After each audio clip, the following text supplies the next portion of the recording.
So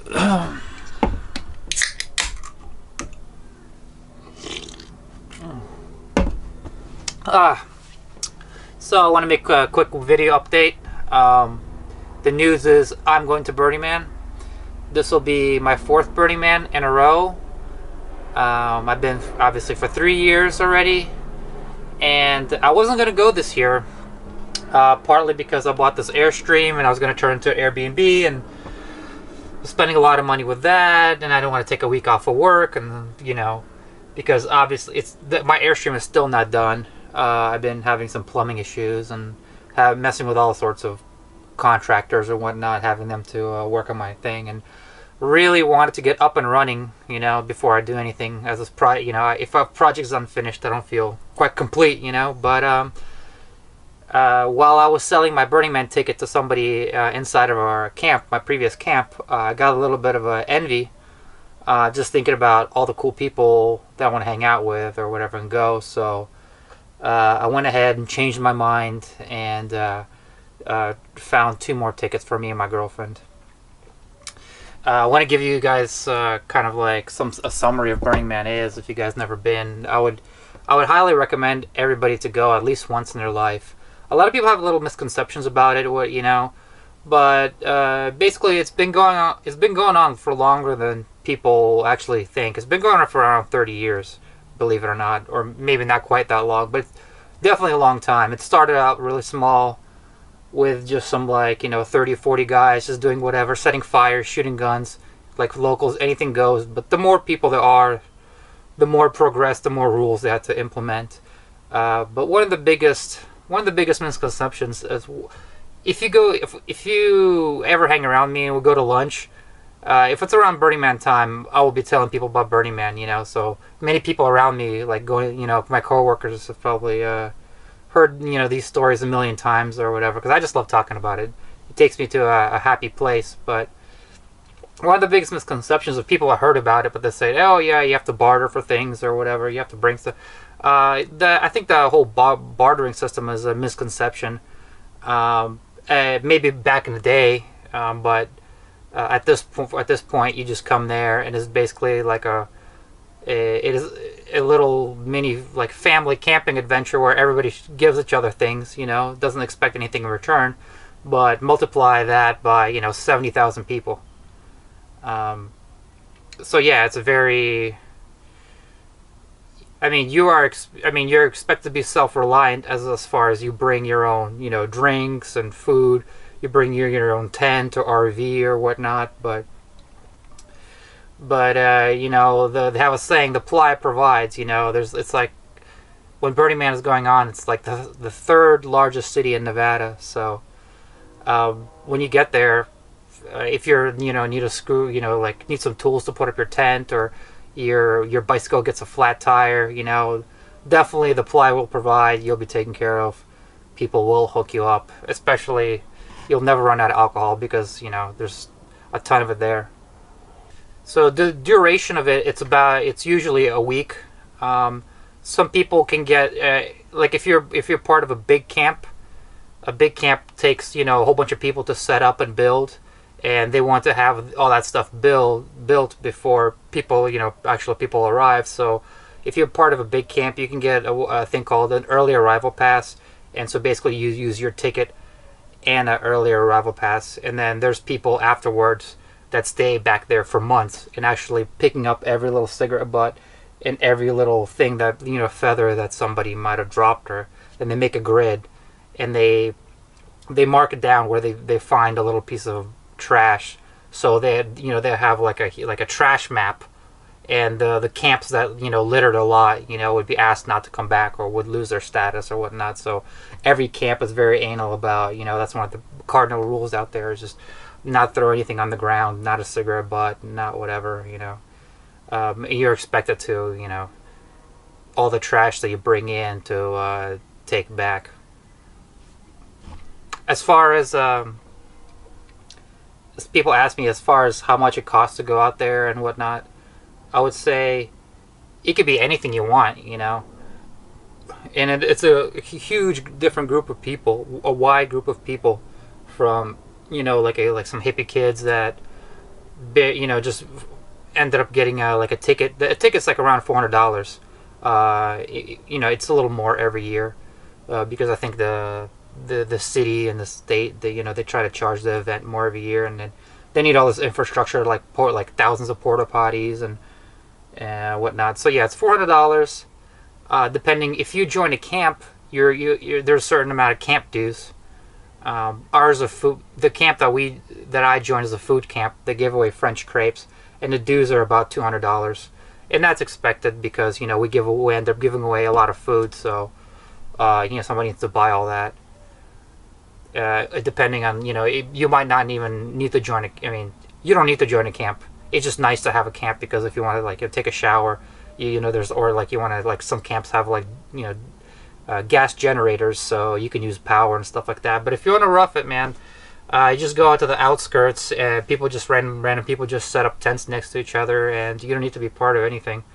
And then there's budget wise, there's you can be a backpacker. Let's say you just pack very minimally and just have just one giant backpack with a tent and a couple food items.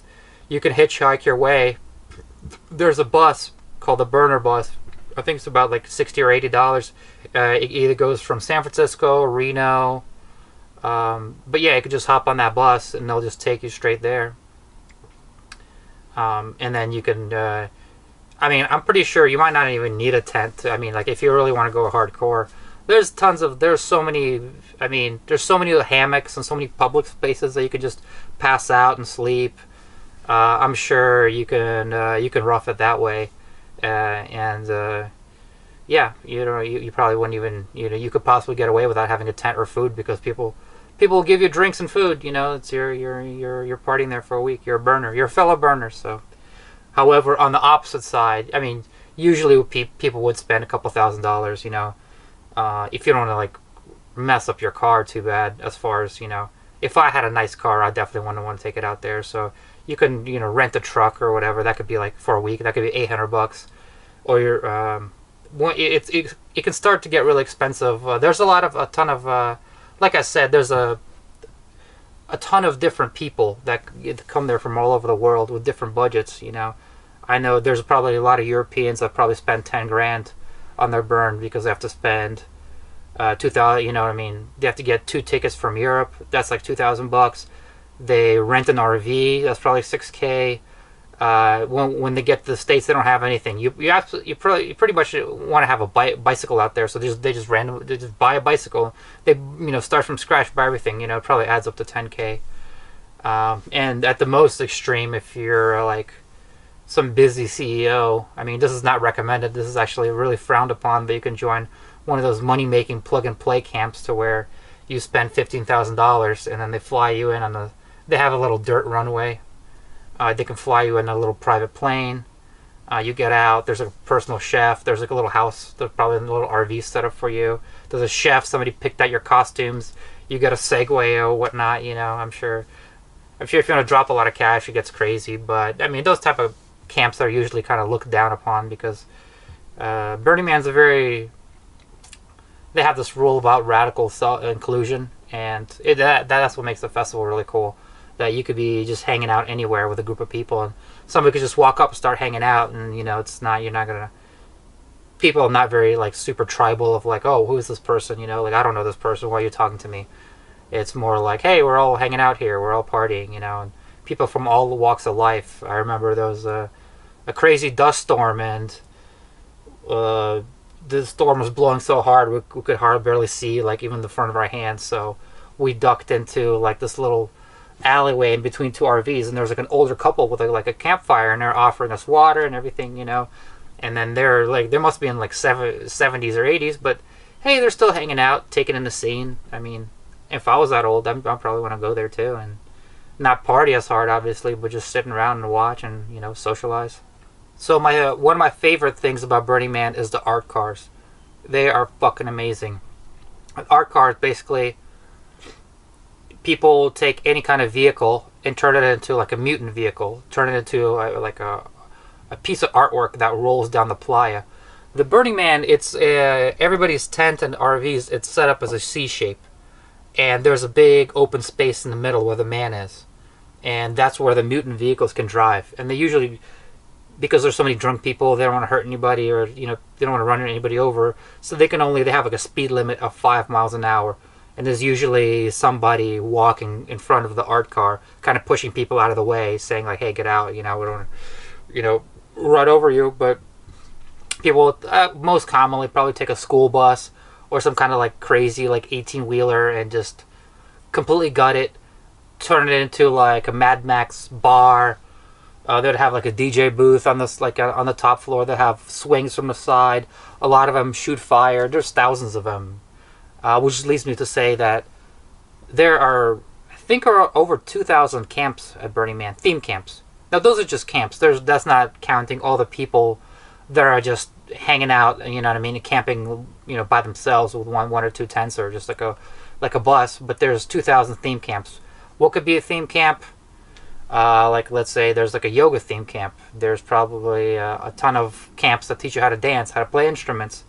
There's probably camps that talk about, like forum camps that probably talk about politics and whatever. Like, if you're into something, you can find it at Burning Man, especially if you're into partying, raging, dancing. They have all of that covered. They have a lot of big stages. Man, it's a really big mix. It's interesting. They have giant. One of the interesting things is, one of the biggest sound stages. I feel like probably, it seems to me, I'm under that impression that like some rich kids just want to just fly in DJs and just hang out with hot girls and DJs and stuff like that. So, they can, their dad is an oil tycoon or whatever, so they can drop a couple $1 million on this thing. And then, because the reason why I know this is, they actually have people like construction workers legitimately out there working and building these crazy sound camps. And you're not hiring people like construction workers and people who like make crazy like speakers and stuff like that with chump change or just pocket change. People are definitely dropping some coin. And a lot of people get mad at that, saying like, "Hey, look at these rich assholes," or whatever. They kind of wall themselves off with the RVs into their own little city. But hey, I mean, I think it's a good mix. Why not? If some billionaire trust fund kid wants to build a crazy ass stage in the middle of the desert so I can dance there and hang out, why not? There's plenty of everything. There's a lot of just like regular hippie guys who just on their off time on the weekends just converted a school bus into like this fire shooting DJ station, / little rolling mini bar. So it's all good. So there could be a couple downsides to going to Burning Man. One of which, obviously, you miss a week of work. So that's kind of like a big commitment. I do freelance, and usually I'm booked most of the time. And kind of, it's a commitment to take. Like, hey, somebody wants to book you, someone wants to hire you, someone wants to pay you money for this work. And ahead of time, it killed me. I personally lost 2 projects. Luckily, I was able to find another one that I work today and all the way up to Burning Man. So I didn't really lose many days of work. But I could see how you're somebody losing some coin or somebody losing some projects, over to go to this festival, which is kind of hard. It's commitment, but it's I've after I heard about Burning Man, I really wanted to go, but I didn't have the resolve. I didn't have my mom's going to be in town or this and that, or this studio wants to hire me. So I definitely didn't go a couple years because I didn't have I didn't have the backbone to say, no, fuck it, I already bought the tickets. You know what I mean? I'm just going to hold firm, and, I'm going no matter what. And, my work schedule has to work around that. Another one would be the elements. Like, to me, it's not that bad, but like the dust in the the dust in the desert, it can really get to people. I've seen people just go out there, start partying, and then just spend the whole week in their tent because they like their asthma or whatever from the dust particles. And there's some crazy dust storms, which I think is really awesome and really cool. But like, if a dust storm is coming and you can only see as far as your hand, and it just all that dirt and mud, it gets into your eyes, and it kind of like turns into mud. I mean, people put goggles and put whatever, little little dust masks on. It can get to you. I think some of the problems is part of my problems are self-inflicted. I would not take a comfortable mattress or a comfortable sleeping setup, and then I'll go out drinking really hard. So waking up, on the almost on the ground, with a hangover, it's pretty rough every morning, and especially like if your tent is not under a shade structure, it's like you're waking up and like the sun's beating down on you, and you have like your tent is an oven, and you wake up and you get out of the tent, and you're like, oh shit, oh fuck, another day here, man. Okay, here we go. Maybe let's crack open a beer and get through it. So there's that. I think also it's like it could be like an emotional roller coaster for some people. I think because people go take drugs out there. Oh, by the way, you don't have to take drugs to be out there at all. There's so many people, even with their families. There's so many like square. I don't know. You know when you see them, they're very square. And I know these people are just having like their like comfortable hiking boots and their like little water backpack and whatever, and their little camera. They're not taking drugs. You can see that, and they're having a shit ton of fun. So you can just be just walking around taking pictures and just hanging out, talking to interesting people. You definitely don't need to do drugs, but I do notice that if people do a lot of drugs and then get into like this very state of like euphoria, especially with good music and dancing, people staying up for days, and then people do have a crash. People were trying to like meet other guys trying to meet girls or girls trying to meet guys, and then they kind of hit it off, but then somebody runs off or whatever. It's kind of like it could be you're like, I like this person or I don't like this person or whatever, kind of like mixing that with drugs too. It's like an emotional roller coaster, because you can kind of you can fall in love with somebody out there really quickly, and then you can get your heart broken and like an hour later. So it's pretty interesting. There's a plus would be there is no cell phone. I mean, there might be a little bit of a cell phone signal here and there, but I generally enjoy the fact that there's no cell phone service, so people are not on their phone or like Instagramming or Snapchatting or whatever, trying to like you can take pictures or whatever, but then it's like, okay, well, I'll post them later when I get back. Oh, by the way, I am taking my camera. I've been thinking about. I'm sure a lot of people are just going to be like taking videos of just them riding around on their bicycle or just going to like a dance floor. And I was thinking about what can I do a little differently. Maybe I can document my favorite thing, the art cars. So maybe I can get on top of, see how many art cars I can ride and document. Maybe talk to their owner, get a little backstory or whatever. Do a little mini series on that. I'm looking forward to it. Hopefully my battery's gonna last a long time, and my memory card is big enough, and I'll be able to charge it out there. What else is the downside? Oh yeah, the porta potties, man. That's the thing I hate the most about Burning Man. That's rough. There's a shit ton of porta potties. There's a lot of them, and people use them, and they're on like almost on every street. But I just don't like going to public restrooms in general, but especially these porta potties, because you got to think about it, man. These people do drugs, or even that, and just eat shit food, like snacks and like beef, whatever. Just eat garbage food and just drink. And when you walk in there, you can tell it's like a Burning Man porta potty, man. Or like a concert porta potty. It's rough, man. But obviously, if you get an RV, that would be or like a personal bathroom or something like that. That'd be, optimal. But hey, it's something you just get used to, I guess. Maybe after a while, I stop caring. But that's definitely just the whole porta potty thing. That's pretty rough. That's one of the worst things about it. Other than that,